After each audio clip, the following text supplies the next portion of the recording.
আমন্ত্রণ স্বপ্নধারা নিউজের এক্সট্রা সহযোগিতায় আলোক হেলথ কেয়ার অ্যান্ড হাসপাতাল। আজকে 4টি সংস্কার কমিশন তাদের যে প্রস্তাবনা সেটি প্রধান উপদেষ্টার হাতে তুলে দিয়েছেন এবং সারাদিন এটি নিয়েই বিশেষ করে দুপুরের পর থেকে এটি নিয়ে অনেক আলোচনা হচ্ছে। গণমাধ্যমে কি সেই প্রস্তাবনাগুলো আছে সেটি নিয়ে আলোচনা হচ্ছে এবং নানা ধরনের বিশেষ করে এই সংবিধান সংস্কার কমিশন এবং নির্বাচন সংস্কার কমিশন তারা যে রিপোর্টগুলো দিয়েছে সেই রিপোর্টগুলোর নিয়ে এবং তাদের প্রস্তাবনাগুলো নিয়ে কিন্তু বেশি আলোচনা হচ্ছে। আজকে আমরা এই বিষয় নিয়ে কথা বলবো।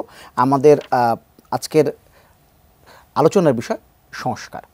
আমাদের অতিথি হিসেবে এই মুহূর্তে স্টুডিওতে আছেন আশরাফ কায়সার, তিনি রাজনৈতিক বিশ্লেষক এবং কিছুক্ষণের মধ্যে হয়তো আমাদের সঙ্গে যুক্ত হবেন নুরুল হক নুরু, সভাপতি অধিকার পরিষদ। আলোচনায় যাব।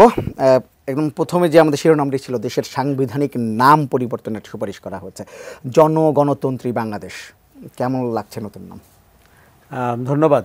গণপ্রজাতন্ত্রী বাংলাদেশ শুনে শুনে আমাদের কাছে এত অভ্যস্ত হয়েছিলাম, তো এই জন্য হয়তো নতুন নামটি একটু খটকা লাগছে। কিন্তু আপনি যদি এর মর্মার্থ দেখেন, যেখান থেকে নামটির সূচনা হয়েছে, যে দেখুন আমাদের গণতন্ত্রের মূল সমস্যা হচ্ছে ভারসাম্য না থাকা, মূল সমস্যা হচ্ছে ক্ষমতা কেন্দ্রীভূত হয়ে যাওয়া, মূল সমস্যা হচ্ছে নির্বাচিত কিংবা গাঁজাখোরে নির্বাচনের ভেতর দিয়েও যারা ক্ষমতায় টিকে থাকেন তারা অনেকটা রাজা রাজা আচরণ করেন।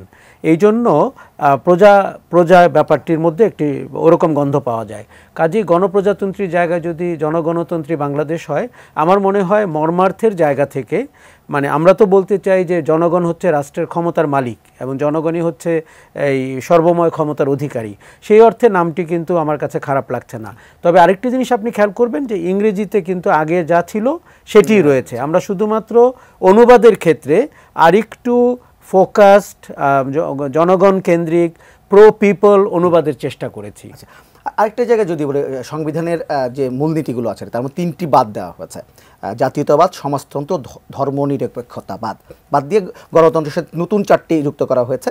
তারা সুপারিশ করা হয়েছে সাম্য, মানবিক মর্যাদা, সামাজিক সুবিচার, বহুত্ববাদ, গণতন্ত্র।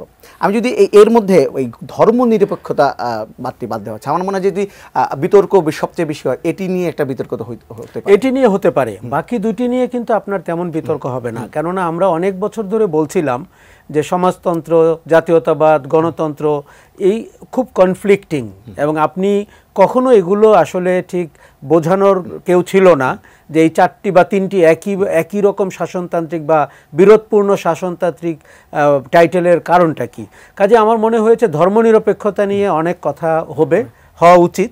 কেননা আমি মনে করি যে আমরা যেই রকম সমাজের স্বপ্ন দেখি সেখানে ধর্ম যার যার, উৎসব সবার, এই যে কথাগুলো বলছি 54 বছর ধরে অন্তত এই একটি জায়গায় আমাদেরকে অনেকখানি এক মনে হতো।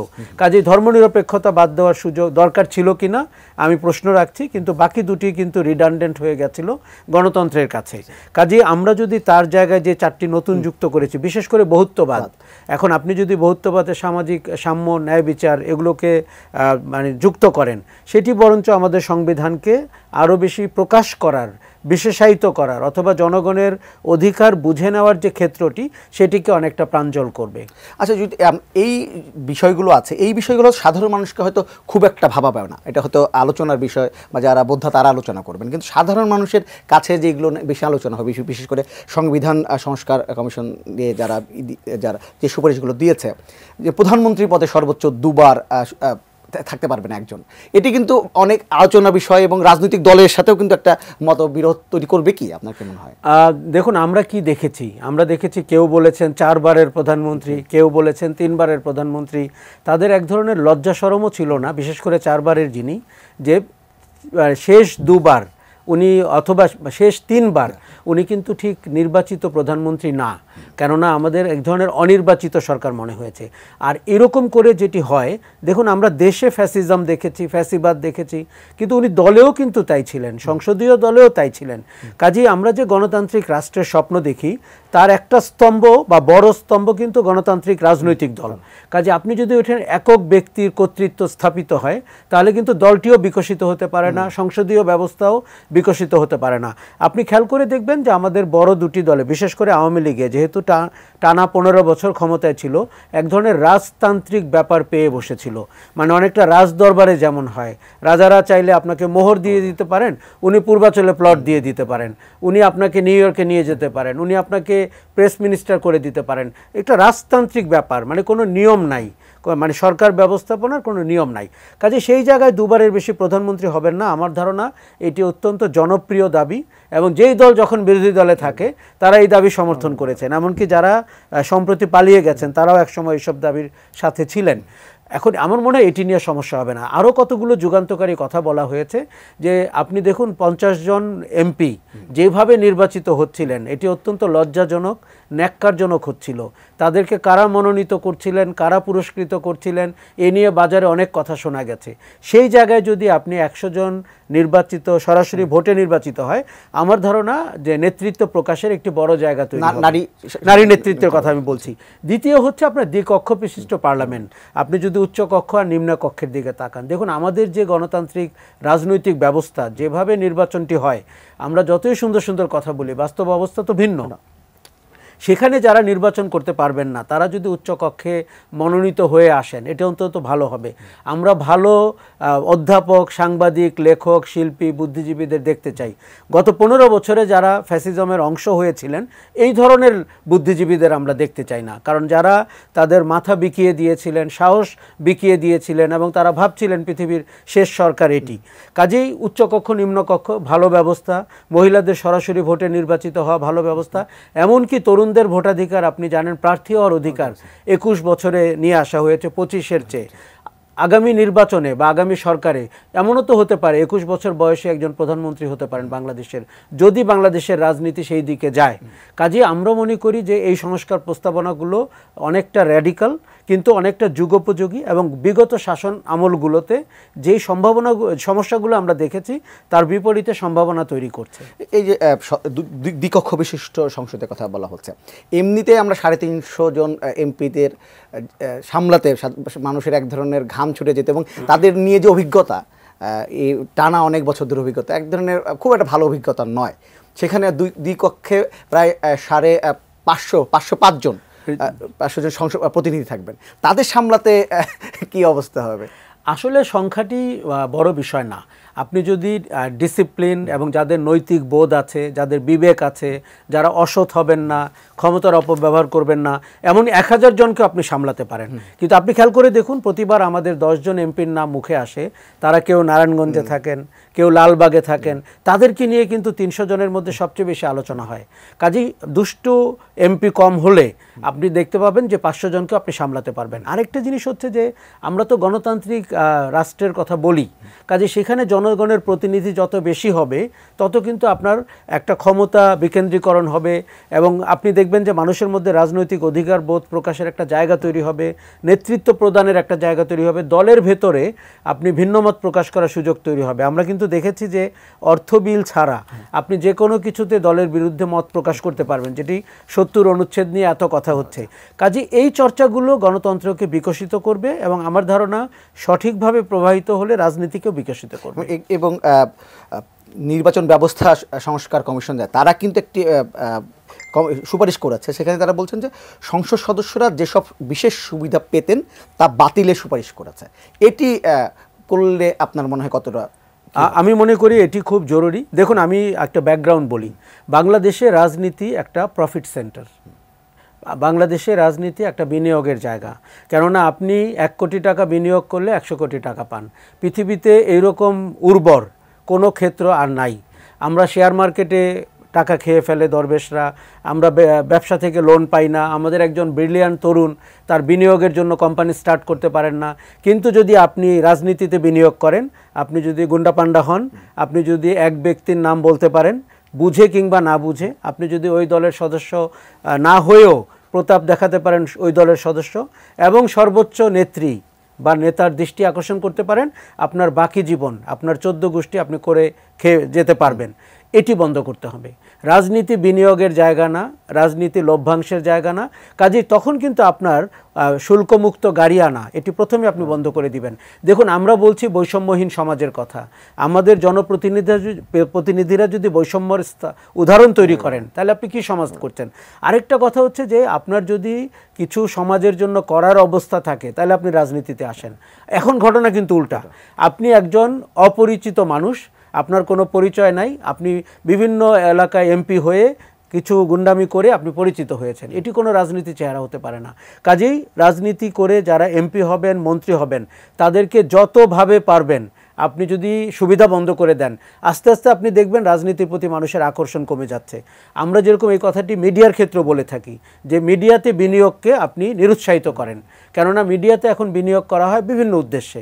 রাজনীতিও কিন্তু, যেহেতু রাজনীতি সমাজের চালিকা শক্তি, রাজনীতি এই উদাহরণটি তৈরি করে যে এখানে প্রফিট সেন্টার তৈরি করতে হবে, আপনি প্রফিট সেন্টার থেকে তাকে বের করে দেন, অথবা এখানে প্রফিট নাই এমন একটি উদাহরণ তৈরি করেন।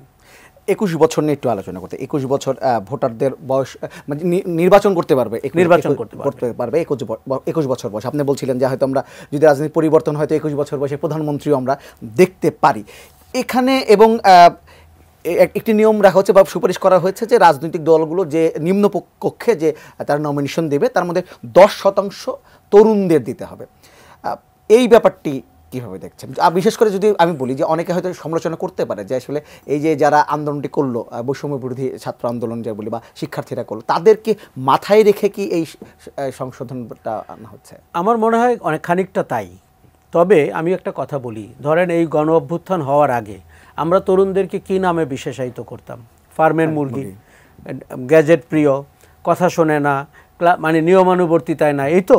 কিন্তু তারা তো একটা গণ অভ্যুত্থান করে দেখালো যে পরাক্রমশালী হাসিনা সরকারকে কি করে ঝেঁটিয়ে বিদায় করতে হয়। আপনি দেখলেন 16 বছর ধরে রাজনৈতিক দলগুলো যে আন্দোলনের কোনো কনক্লুশন টানতে পারছিল না, স্টুডেন্টরা পাবলিক ইউনিভার্সিটি, প্রাইভেট ইউনিভার্সিটি, এমনকি মাদ্রাসার ছেলেমেয়েরা রাস্তায় নেমে হাসিনাকে বিদায় করে দেখালো। এখন তাদেরকে একটা রাজনৈতিক পরিচয় আপনার দিতে হবে। এবং যত তরুণ অবস্থায় দেখুন, আমরা অনেক জায়গায় মাল্টিন্যাশনাল কোম্পানি, গ্লোবাল কোম্পানির সিইওকে দেখি 30-এর নিচে। আমরা পৃথিবীর অনেক দেশে তরুণ প্রধানমন্ত্রী দেখি, রাষ্ট্রপতি দেখি। তার মানে তাদেরকে আপনি যত নেতৃত্বে আনবেন তত কিন্তু তারা ঋদ্ধ হবেন। তবে হ্যাঁ, তাদের কারো কারো মধ্যে আমরা হটকারিতা দেখি। ফ্যাসিবাদের বিদায়ের পরে তাদেরকে ফ্যাসিস্ট আচরণ করতে দেখছি, তাদের অনেক কথাবার্তা ফ্যাসিজমের প্রকাশ হচ্ছে। এগুলো খারাপ উদাহরণ, কিন্তু খারাপ উদাহরণের কারণে আপনি ভালো সম্ভাবনাকে নষ্ট করে ফেলবেন, সেটি হবে না। কাজে আমি মনে করি যদি 21 বছর প্রার্থী হওয়ার বয়স 25 থেকে কমিয়ে করা হয়, এটি একটি ভালো উদাহরণ।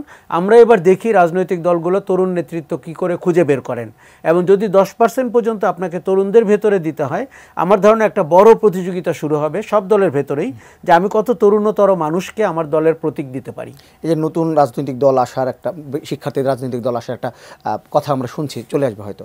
এই যে পরিবর্তন বা এই যে সংশোধন কিংবা প্রস্তাবনাগুলো আসলো বিশেষ করে 21 বছর বয়সে, এটি কি মনে করেন এটি আরও উৎসাহিত করবে এবং বেগবান করবে? তাদেরকে অনেক উৎসাহিত করবে, এবং আমি চাই তারা উৎসাহিত হোক। কেননা আমরা দীর্ঘদিন 54 বছর বাংলাদেশের পুরনো রাজনীতির চেহারা দেখেছি, বড় দলগুলোর আচরণ দেখেছি, তারা বিরোধী দলে থাকলে কি আচরণ করে দেখেছি, সরকারে গেলে কি আচরণ করে সব দেখেছি। আমার ধারণা 5ই আগস্ট শুধুমাত্র আওয়ামী লীগের ফ্যাসিজমকেই বার্তা দিয়েছে তা না, বিএনপি বা বড় দলগুলোকেও কিন্তু বার্তা দিয়েছে। সেই বার্তাটি হচ্ছে আমরা নতুন রাজনীতি চাই, আমরা পরিবর্তিত চেহারার রাজনীতি চাই, আমরা জবাবদিহিতার রাজনীতি চাই। তবে বৈষম্য বিরোধী ছাত্র আন্দোলন রাজনৈতিক দল হোক, এটি আমি যেমন চাই, কিন্তু তারা যেই ভঙ্গিতে দল করবে সেটির দিকে আমি নজর রাখছি। তারা যদি ডিজিএফের সাথে মিলে দল করে, তারা যদি জামাত ইসলামীকে সাথে নিয়ে দল করে, তারা যদি উগ্রবাদীদেরকে সাথে নিয়ে দল করে, আমি আজকে বলে যাচ্ছি আপনার কাছে, ওই দলের কোনো রাজনৈতিক ভবিষ্যৎ হবে না। কিন্তু তারা যেভাবে গণ অভ্যুত্থান করেছে তাতে তো তাদের কোনো সাংগঠনিক পরিচয় ছিল না, এত মানুষ কি করে রাস্তায় নামলো। আমার ধারণা তাদের ইতিবাচক রাজনীতির দিকে তাকাতে হবে, নতুন রাজনীতির দিকে তাকাতে হবে।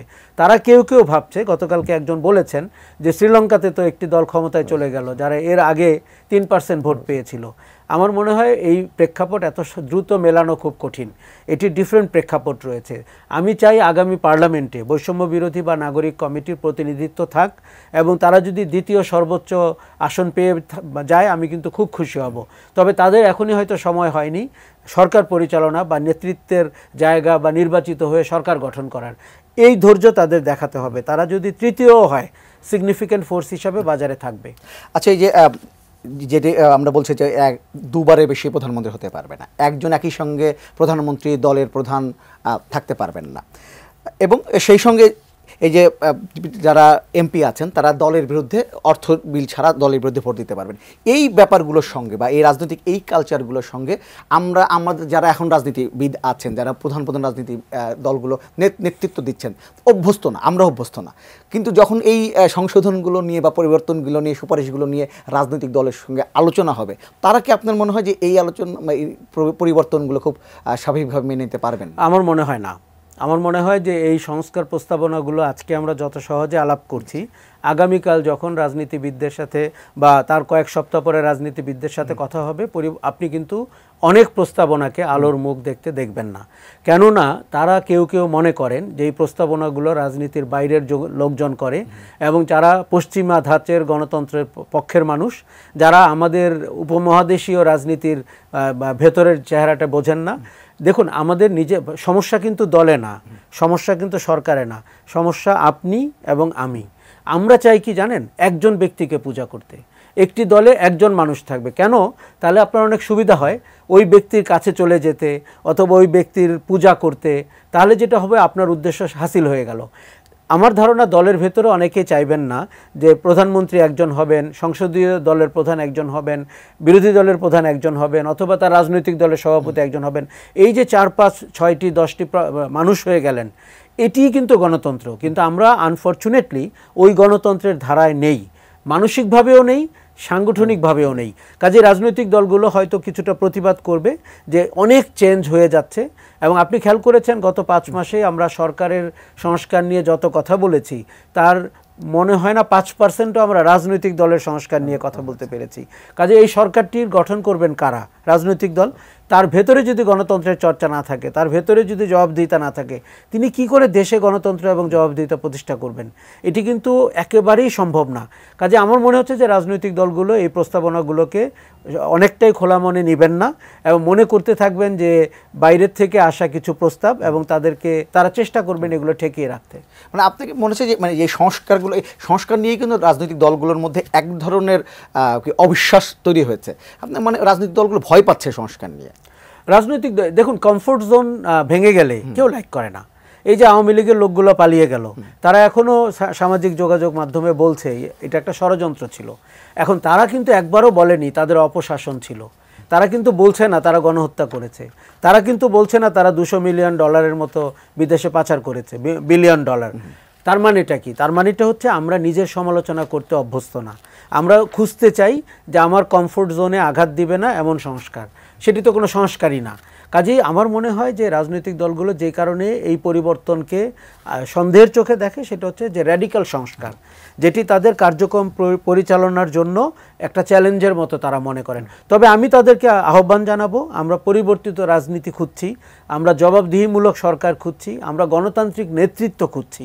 এই সংস্কারের অন্তত 50% তাদের খোলা মনে মেনে নেওয়া উচিত, বাকি 50% তাদের প্রতিশ্রুতি দেওয়া উচিত তাদের শাসনামলে তারা বাস্তবায়ন করবেন। কারণ দেখুন, বাংলাদেশের একটি রাজনৈতিক দল তো মোগল সম্রাটের মতো হতে পারবে না। গত সরকারটির দিকে আপনি একজন তাকান, মোগল সম্রাটেরও এত ক্ষমতা ছিল না।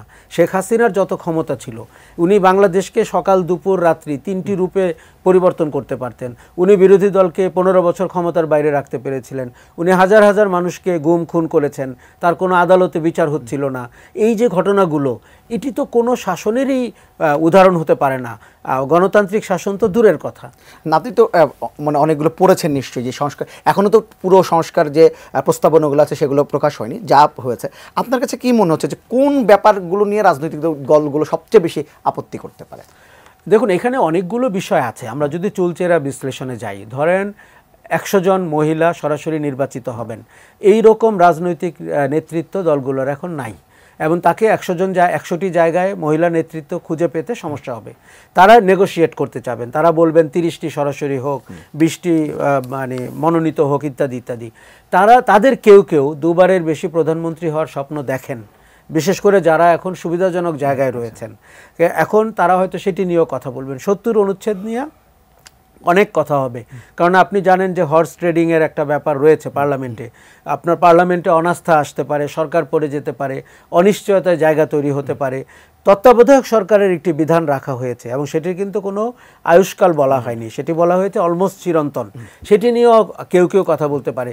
তবে সুবিধার জায়গাটি হচ্ছে তাদের ডিসকমফোর্ট থাকলেও গণ অভ্যুত্থানের 5 মাস পরে এসে প্রকাশ্য দিবালোকে অনেক কিছু তারা বলতে এখন পাবেন না।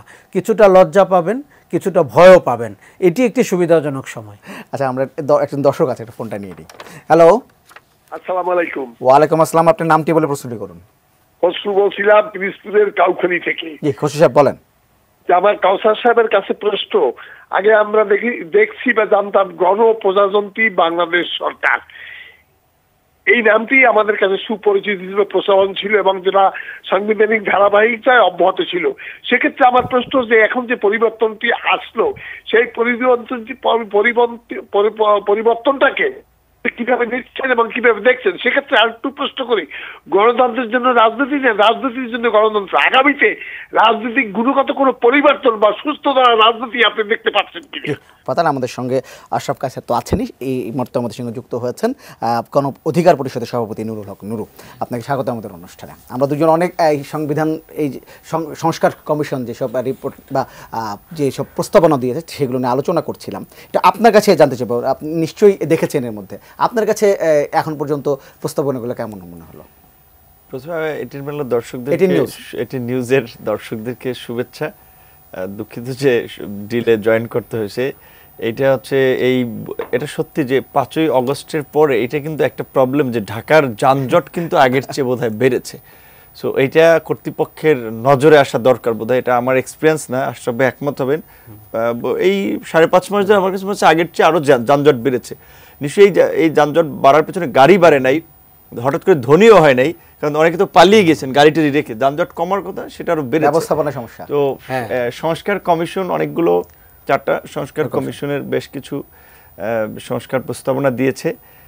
তার মধ্যে যেটা বলে অ্যাট এ গ্ল্যান্স অনেকগুলো দেখা হয়েছে, সবগুলো দেখা হয় নাই। আর এটা তো তারাও বলতে গেলে একটা খসড়া প্রস্তাবনা দিয়েছে, যেটা আপনার এখন গভর্নমেন্টের পক্ষ থেকে বিভিন্ন stakeholder, mainly political party, তাদের সাথে বসে সেখানে যেগুলোতে একমত হওয়া যায় সেখানে তারা আজকেও ইউনূস স্যার যেটা বলেছেন যে ঐক্যমত্যের ভিত্তিতে যতটুকু সংস্কার করা যায়।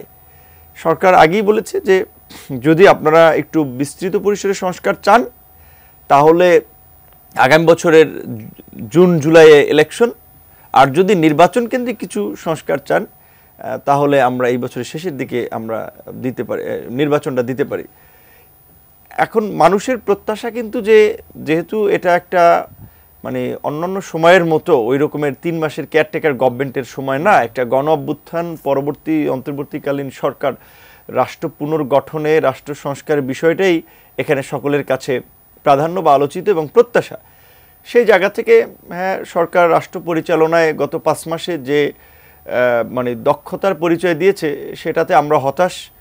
এবং আমরা না, ইন্টারন্যাশনাল কমিউনিটিও বিশেষ করে ধরেন যারা শুরুর দিকে এই সরকার নিয়ে খুব আশাবাদী ছিল যে এই গভর্নমেন্টের হেড আমাদের সর্বজন শ্রদ্ধেয়, অভিজ্ঞ, দক্ষ একজন ব্যক্তি, সো বাংলাদেশটা একটা ভিন্ন ট্র্যাকে উঠে যাবে। যদিও 5 মাসে সেরকম লক্ষণগুলো দেখা যায়নি, কিন্তু তারপরেও সংস্কারের প্রশ্নে আমরা কিছুটা সময় যদি লাগে সরকারকে দিতে চাই। সেক্ষেত্রে বিশেষ করে আমরা যদি ধরি এই সময়ের মধ্যে যে সমস্ত সংস্কারগুলো সাধারণ মানুষের সাথে কিংবা রাজনীতির সাথে সবচেয়ে বেশি জড়িত এবং আলোচিত, ধরেন সংবিধান, আপনার এই দ্বিকক্ষ বিশিষ্ট পার্লামেন্টের কথা বলা হয়েছে এবং সেখানে উচ্চ কক্ষে সংখ্যানুপাতিক নির্বাচনের ভিত্তিতে 100 সদস্যের কথা বলা হয়েছে। নিম্ন কক্ষের 400-এর মধ্যে 300 পুরুষের পাশাপাশি একজন নারী, এবং সেটা নট সিলেক্টেড, ইলেক্টেড প্রক্রিয়া হবে। এটা নিশ্চয়ই একটা ভালো প্রক্রিয়া হবে যদি ইমপ্লিমেন্ট করা যায়। কিন্তু যদিও আমি সংখ্যানুপাতিক এবং আমাদের দল সহ, আমার মনে হয় বিএনপি ব্যতীত ছোট বড় দল থেকে শুরু করে মাঝারি দল, এমনকি সিভিল সোসাইটি, একাডেমিশিয়ান, ম্যাক্সিমাম লোক এটার সাথে একমত যে ভারসাম্যপূর্ণ একটা সংসদ করার জন্য এবং সকলের প্রতিনিধিত্বশীল সংসদ করার জন্য আনুপাতিক হারে নির্বাচন একটা ভালো পদ্ধতি হতে পারে। যদি বিএনপির মতো একটা বড় দল আবার এটার সাথে কিন্তু একমত না।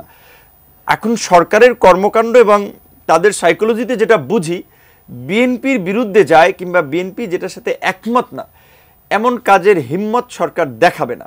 সেক্ষেত্রে বোধহয় সংখ্যানুপাতিক নির্বাচন হয়তো যেইভাবে আমরা চাচ্ছিলাম অন্যান্য দেশে হয় ওইভাবে হচ্ছে না, কিন্তু তারপরেও আপনার নির্বাচন সংস্কার কমিশন ওই আপনার দ্বিকক্ষ বিশিষ্ট সংসদের একটা কক্ষে আপনার এটার কথা বলেছে।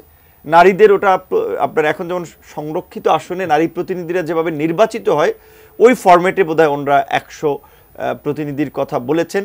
নির্বাচন কমিশনকে শক্তিশালী করার বিষয়ে ওনাদের বেশ কিছু প্রস্তাবনা ছিল, আরও কিছু পদক্ষেপ নিতে হবে। পুলিশ কমিশনের পক্ষ থেকে বিশেষ করে পুলিশকে আপনার যে এটা ঠিক আমরা সব সরকারই কিন্তু রাজনৈতিক টুল হিসেবে ব্যবহার করে, যেমন এখন আমরা আওয়ামী লীগের আমলে বেনজির হারুন, বিএনপির আমলে এসপি কোহিনুর এরকম নামটা আমরা শুনেছি।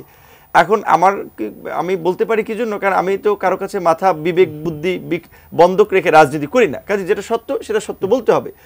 এখন র্যাব বিলুপ্তির কথা আমরা জোরে সোরে বলছি, এমনকি আমাদের আন্দোলনের সংগ্রামের রাজপথের সহযোগী বিএনপিও বলছে, কিন্তু এই র্যাব কিন্তু বিএনপি গঠন করেছিল। কাজে এই যে প্রশাসনকে রাজনৈতিক টুল হিসেবে পলিটিক্যাল ওয়েপন হিসেবে ব্যবহার করাটা এটা কিন্তু সব সরকারই করেছে। সেক্ষেত্রে পুলিশ সংস্কার কমিশন এটার উপরে প্রধানত জোর দিয়েছে যে পুলিশ সহ প্রশাসনকে বিশেষ করে নিয়োগ এবং পদোন্নতি কেন্দ্রিক তো আপনার রাজনীতিকরণটা হয়। এমপির সুপারিশে 5 জন ডেপুটি সেক্রেটারি থেকে জয়েন্ট সেক্রেটারি হয়, অতিরিক্ত সচিব থেকে সচিব হয় রাজনৈতিক বিবেচনায়। ওইখান থেকেই কিন্তু তাদের আপনার রাজনৈতিক দলদাস মনোবৃত্তিটা গড়ে ওঠে। কাজে এইখানে যদি সেটা প্রশাসন বলি পুলিশ বলি, এইখানে যদি একটা স্বচ্ছতা এবং জবাবদিহিতা পেশাদারিত্বের ভিত্তিতে পদোন্নতি এটা নিশ্চিত করা যায় তাহলে কিন্তু এইখানে একটা বড় ধরনের পরিবর্তন করা সম্ভব। আর আমলাতন্ত্র পরিবর্তন আপনার না করে শুধু রাজনীতির পরিবর্তন করলে সেই পরিবর্তন টেকসই হবে না। আমলাতন্ত্রে একটা বড় পরিবর্তন আনতে হবে। দুর্নীতি দমন কমিশনেরও দেখেছি একইভাবে তারা বিশেষ করে দুর্নীতি দমন কমিশনকে কিভাবে শক্তিশালী করা যায় সেই বিষয়গুলোকে রেখে বেশ কিছু প্রস্তাবনা দিয়েছেন। 4টি কমিশন যে প্রস্তাবনা দিয়েছে তার মধ্যে সবগুলো তো দেখা হয়নি, যেটা আর কি অ্যাট এ গ্লান্স দেখলাম সেখান থেকে আর কি বললাম। আর নির্বাচন আচ্ছা, একজন দর্শক আছে, একটু ফোনটা নিয়ে আবার আসছে। হ্যালো, হ্যাঁ, আসসালামু আলাইকুম। ওয়ালাইকুম সালাম। আপনার নামটি বলে প্রশ্ন করুন। আমার নাম মোহাম্মদ আবুল হাসেম, জীবননগর চুয়াডাঙ্গা থেকে। জি হাসেম স্যার বলেন। বলছি আপনারা এই যে নির্বাচন কমিশন যে প্রস্তাব দিয়েছে যে রাষ্ট্রপতি 2 বার হতে পারবে, প্রধানমন্ত্রী 2 বার হতে পারবে, কিন্তু এমপিরা কি বারবার হবে? আচ্ছা আচ্ছা, এমপির আগে জি প্রশ্নটা আপনার প্রশ্নটা বুঝতে পেরেছি। আসলে এখানে কিন্তু আছে এক্ষেত্রে আমি সংস্কারে যেটি দেখেছি এমপিদের ব্যাপারটি কিন্তু উল্লেখ করা নাই। এবং আমরা কিন্তু আপনি জানেন যে রাজনীতিবিদরা গর্ববোধ করেন 7 বারের এমপি 8 বারের এমপি, কাজে এখনও সেই ব্যবস্থাটি বলবৎ আছে সংস্কার প্রস্তাবনায়। কিন্তু প্রধানমন্ত্রীর ব্যাপারটি এই জন্য জরুরি যে আমরা একজন ব্যক্তিকে 3টি গুরুত্বপূর্ণ পদে থাকতে দেখেছি, প্রধানমন্ত্রী, সংসদীয় দলের প্রধান, রাজনৈতিক দলের প্রধান। কাজে ওই কারণে জিনিসটি আলোচিত হয়েছে। এখানে আরেকটি সংস্কার প্রস্তাবনা নিয়ে আপনার কথা হবে, যেহেতু বাংলাদেশের রাজনীতিতে এটা একটা বড় মানে রেটরিক্স যে আমরা কি বাঙালি না বাংলাদেশি। এতদিন পর্যন্ত আমরা ছিলাম বাঙালি, আজকের প্রস্তাবনায় কিন্তু বাংলাদেশি হিসাবে। আমার মতে কিন্তু এই দুটির মধ্যে কোনো বিরোধ নাই, কেননা আপনার এথনিক আইডেন্টিটি, নৃতাত্ত্বিক পরিচয় বাঙালি এবং আপনার ভৌগোলিক জাতীয় পরিচয় কিন্তু বাংলাদেশি। কিন্তু কেন যেন আমাদের এই যে দুটি রাজনৈতিক ক্যাম্পের মধ্যে এরকম একটি বিরোধ জিয়ে রেখে বলা হয়েছে যে আমরা কোনটাতে বিলিভ করি। যেরকম গত সরকার গণতন্ত্র না উন্নয়ন, আরে ভাই আপনি তো গণতন্ত্রও চাইতে পারেন উন্নয়নও চাইতে পারেন, এর মধ্যে বিরোধটা কি আছে? কিন্তু তাদের সক্ষমতার অভাব, তারা একটি দিলে আরেকটি দিতে পারেন না, অথবা আরেকটি দিতে চান না, বা দিলে নিজেদেরকে নিরাপদ বোধ করেন না, এমন একটি জায়গায় যান। কাজেই আমার মনে হয়েছে সংস্কার প্রস্তাবনাগুলো আলোচনার জন্ম দেবে এবং রাজনৈতিক দলগুলোর সাথে যখন সরকার কথা বলবে তখন কিন্তু আমার মনে হয় যে মোটা দাগে অন্তত বড় যে প্রস্তাবনাগুলো যেগুলো মেনে নেওয়া সম্ভব, আমি বলবো সেগুলোকে শুরুতেই মেনে নেওয়া। যেগুলো আপনার কিছুটা বিতর্কের জন্ম দেয়, কিছুটা মানে আমাদের মানে থাকবে যে মেনে নিতে সমস্যা হবে, অথবা আমরা নেগোসিয়েশন হতে পারে যে একটা টাইম ফ্রেমের মধ্যে মানতে পারি যে এইবারে না আগামীবারে করব বা তারপরের বারে করব, এরকম করে একটা স্ট্যাগার্ড ওয়েতে সংস্কারটি হলে সেটি কিন্তু নির্বাচন ত্বরান্বিত করতে আরেকটি সুযোগ তৈরি করবে। নুরুল হক, আপনার কাছে যেটা জানতে চাইবো সেটা এই যে সংস্কার সংস্কার বাস্তবায়নগুলো করবে, বর্তমান অন্তর্বর্তীকালীন সরকার নাকি নির্বাচিত সরকার? আপনার কাছে এখন পর্যন্ত যে প্রস্তাবনাগুলো এসছে, আপনার কাছে মনে হয় নির্বাচিত সরকার যদি আসে তাহলে এই সংস্কার প্রস্তাবনাগুলো বাস্তবায়ন সম্ভব? এখন সহজভাবে বলে দিলে অনেকে তো অনেকভাবে ব্যাখ্যা করবে, কিন্তু বাস্তবে আমি মনে করি এর অনেক কিছুই আপনার তারা বাস্তবায়ন করবে না। তাদের মধ্যেও কেউ চাবে না, ঠেলাঠেলিতে শেষ পর্যন্ত হবে না। বিকজ আজকের আমাদের পলিটিক্যাল সরকার যারা যে সময় ছিল, তাদের নিশ্চয়ই তাদের অনেকের মাথায় এই থটটা ছিল, তারা যদি সেটা ইমপ্লিমেন্ট করতে পারতো তাহলে তো এই আজকের গণ অভ্যুত্থানের প্রয়োজন হতো না। এই আপনার 33 বছর ধরে পার্লামেন্টারি ডেমোক্রেসিতে তো বিএনপিও 2 টাইমস ইলেক্টেড ছিল, আওয়ামী লীগও ছিল। তো আমরা যেটা বললাম কিছু উদাহরণ, র্যাব এবং আরও এই ধরনের আমাদের উচ্চ আদালতের বিচারক নিয়োগের নীতিমালা, এটা তো কোনো সরকার মাথা আসে নাই যে আচ্ছা এখানে একটা প্রক্রিয়ার মধ্যে দিয়ে বিচারকটা নিয়োগ পাওয়া দরকার। আওয়ামী লীগ আইসা যদি আওয়ামী লীগের লোককে বিচারক হিসেবে নিয়োগ দেয়, বিএনপি আইসা যদি বিএনপির লোককে বিচারক হিসেবে নিয়োগ দেয়, তাহলে এখানে তারা কেমনে ন্যায় বিচার করবে? আর যার কারণেই হচ্ছে এই আপনার বিএনপি ক্ষমতায় থাকলে আওয়ামী লীগের নেতাদের নামে মন করা মামলা হয়, প্লেট চুরির মামলা হয়, এই চুরির মামলা হয়। আবার যখন আপনার আওয়ামী লীগ ক্ষমতায় থাকে তখন আবার তারেক রহমানকে দেশের বাইরে থাকতে হয়, খালেদা জিয়াকে অন্যায়ভাবে জেলে নেওয়া হয়। এটা তো বিচারিক প্রক্রিয়ার মধ্যে দিয়ে অবিচার করা হচ্ছে। তাহলে এইখানের সংস্কার নিয়ে এই 32 বছর তাদের মাথায় এটা বোধোদয় হয় নাই। হঠাৎ করে কি তারা হয়ে যাবে? যদি আমরা ধরি যে বিশেষ করে এখন যে তরুণ যে রাজনৈতিক শক্তি, তারা তো নির্বাচন করতে চায়, অংশগ্রহণ করতে চায়, কিন্তু বিদ্যমান প্রেক্ষাপট বলে ইলেকশন এখন অল্প সময়ের মধ্যে ইলেকশন হলে ওই পুরানো ধাঁচের রাজনৈতিক শক্তিগুলোরই ক্ষমতায় আসার চান্স আছে। সেক্ষেত্রে এই পরিবর্তনটা তাদের দ্বারা হবে বলে আমার কাছে সেটা বিশ্বাসযোগ্য মনে হয় না, আমি যেটা পরিষ্কারই বলবো। আর দর্শকের যে কথাটি বলছে, উনি একজন নাগরিক হিসেবে ওনার যে ধারণাটা সেটা ভালো, যে প্রধানমন্ত্রী আর রাষ্ট্রপতি থাকবে, এমপি নয় কেন? তো দেখেন, প্রধানমন্ত্রী বা রাষ্ট্রপতির বিষয়টা কেন আসলো এবং একই ব্যক্তি দলীয় প্রধান এবং সরকার প্রধান থাকতে পারবেন, এই বিষয়গুলো কেন আসলো? এটা হচ্ছে সর্বোচ্চ পাওয়ার, আপনি যদি নেগেটিভ অর্থে বলেন বা পজিটিভ অর্থে বলেন, পাওয়ার এক্সারসাইজ কিংবা এক্সিকিউট করার হাইয়েস্ট জায়গা, যেটা আমরা দেখেছি যে ওই প্রধানমন্ত্রীর ওই জায়গা থেকে কিন্তু এক ব্যক্তি কিন্তু পুরো স্টেট হয়ে গিয়েছিল। শেখ হাসিনা যাই বলে তাই আইন। শেখ হাসিনার পায়ে আপনার সালাম করে পদধূলি নিয়েই সবাইকে বিভিন্ন পদে বসতে হয়, সে আর্মির হোক, পুলিশের হোক, কিংবা বিসিসিআইয়ের হোক, কিংবা গণমাধ্যম হোক, সব জায়গায়। সেই কারণে বলা হয়েছে যে এরকমের যেন দৈত্য দানবীয় আকার কোনো প্রধানমন্ত্রী ধারণ না করতে পারে। তাহলে প্রেসিডেন্টের সাথে তার ক্ষমতার ভারসাম্য রাখে কিছুটা ক্ষমতা কাট করতে হবে। এবং যেহেতু অলরেডি প্রেসিডেন্ট হিসেবে 2বার বেশি কেউ থাকতে পারবে না, এই বিধানটা আছে। সো প্রেসিডেন্টের চেয়েও কার্যত আমাদের দেশে ওই যে বলে প্রেসিডেন্টের শুধুমাত্র আপনার চিফ জাস্টিসকে শপথ পড়ানো আর ওই আপনার নির্বাচন কমিশন, সেটাও না, ওটা তো প্রধানমন্ত্রী পরামর্শ নিয়োগ দেয়, মিলাদ মাহফিল আর কবর জিয়ারত ছাড়া কোনো কাজ নেই। তো সেখানে মানে বাস্তবিক অর্থে দেখা যায় প্রধানমন্ত্রী প্রেসিডেন্টের চেয়ে শক্তিশালী। তাহলে প্রেসিডেন্ট 2বার বেশি থাকতে পারবে না, প্রধানমন্ত্রীও যেন 2বার বেশি না থাকতে পারে, কারণ থাকলে তখন ওই পাওয়ারের একটা চাহিদা আরও তৈরি হয়, অ্যাবসুলেট পাওয়ার পেতে চায়, আধ্যাত্মিক মানে জগতে চলে যেতে চায়, যার ফলে এই স্বৈরতন্ত্রের উদ্ভব হয়।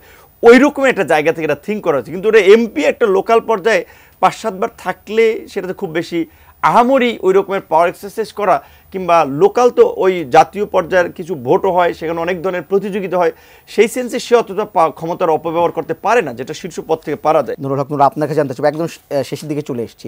এই যে 4 বছর সরকারের মেয়াদ হবে, 4 বছর, 5 বছরই তো যারা সরকারে থাকে তারা মানতে চান না বা কম মনে হয় তাদের কাছে। 4 বছর কি মানবেন বাংলাদেশ রাজনীতি দল? এটা মানা না মানার চেয়ে বড় কথা, যদি মানুষ চায়, সময়ের প্রয়োজন হয়, 4 বছর আমেরিকার মতো শক্তিধর রাষ্ট্রেও তো 4 বছর পর পর প্রেসিডেন্সিয়াল ইলেকশন হয়, এখানে মানতে সমস্যা কোথায়? বরঞ্চই আমরা যেটা দেখেছি যে টাইম দীর্ঘ সময় থাকার ফলেই তো ক্ষমতার মোহ তাদেরকে গ্রাস করে। সেই জায়গা থেকেই কিন্তু এই প্রস্তাবটা আমাদের দলের পক্ষ থেকে আমরা দিয়েছিলাম, যে এটা সংসদের মেয়াদটা 4 বছর করানো।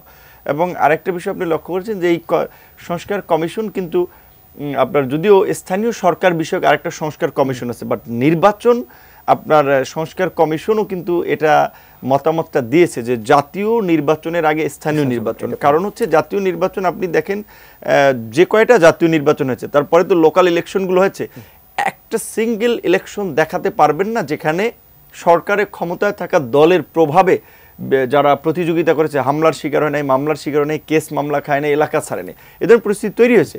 সেক্ষেত্রে এই সরকার যদি স্থানীয় সরকার ইলেকশন করে, এটা হবে বাংলাদেশের ইতিহাসের সবচেয়ে ভালো স্থানীয় সরকার নির্বাচন। আর যেহেতু জাতীয় সরকার যেটাতে ক্ষমতার পরিবর্তন হয়, সেটাতে যদি আমরা আস্থা রাখতে পারি, মানতে চাচ্ছে না এটা।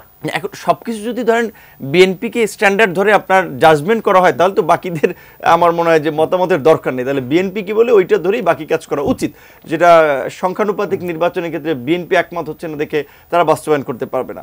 স্থানীয় নির্বাচনের ক্ষেত্রে আপনি গণভোট, এখন আপনার সংবিধান তো ফিরে এসেছে, আপনি গণভোট নেন যে লোকজন চায় কিনা, এবং জাতীয় নির্বাচন ক্ষমতার পরিবর্তন হয়, সেইটাতে আপনি এই সরকারের প্রতি আস্থা রাখতে পারতেছেন। স্থানীয় নির্বাচন তো আপনার সমস্যা হওয়ার কথা আমরা দেখি না। তো সেই ক্ষেত্রে আমার মনে হয় যে স্থানীয় নির্বাচন, এই সরকার যেটা সবচেয়ে দুর্বলতা, যেটা বলে আসলে ওনাদের কি মানে এত সাপোর্টের পরেও তাদের যে গার্ডসটা থাকা দরকার, স্ট্রেংথটা থাকা দরকার, সেটা আসলে তাদের কোনো কাজকর্ম এখন পর্যন্ত দেখি নেই। স্থানীয় নির্বাচন করবে, যেমনটি আপনি বলছিলেন যে এইখানে সংস্কার এটা বাস্তবায়ন করবে কারা, আমি কিন্তু আগেই বলেছি এটা একটা কেয়ারটেকার গভর্নমেন্ট না, একটা অস্বাভাবিক সময়ে জাতীয় ক্রাইসিস এবং ইতিহাসের সবচেয়ে বড় একটা ক্রাইসিসে এই সরকার দায়িত্ব নিয়েছে। বাম, ডান, বিএনপি, জামাত, আর্মি, পুলিশ সবাই সমর্থন দিয়েছে। এই সরকারের তো শক্তিটা একটা নির্বাচিত সরকারের চেয়ে বেশি ছিল, তাহলে তারা কেন বাস্তবায়ন করতে পারছে না, কেন পদক্ষেপ নিতে ভুল করছে? আপনার কাছে জিজ্ঞেস করবো যে সংবিধান যদি একটা প্রস্তাবনা করা হয়েছে যে এরপরে সংবিধান সংশোধন করতে গেলে গণভোটের একটা ব্যবস্থা, এই ব্যাপারটা কেমন? জি, গণভোট কিন্তু আপনি যখন কোনো ক্রাইসিসে থাকে জাতি, যেখানে পার্লামেন্টকে ডিসলভ করা হয়েছে, এইসব সিচুয়েশনে আপনি কি করে মতামত জানবেন? গণভোট যে আবার ফিরে এসেছে আমাদের জীবনে, এটি কিন্তু একটা ভালো দিক। দেখুন, যারা খারাপ রাজনীতি করতে চায়, যারা ক্ষমতা কুক্ষিগত করতে চায়, যারা মানুষের ভোটাধিকার হরণ করে অবৈধভাবে ক্ষমতায় থাকতে চায়, যেমনটি শেখ হাসিনা চেয়েছিলেন, তারা কিন্তু এগুলোর কোনো কিছুই পছন্দ করেন না।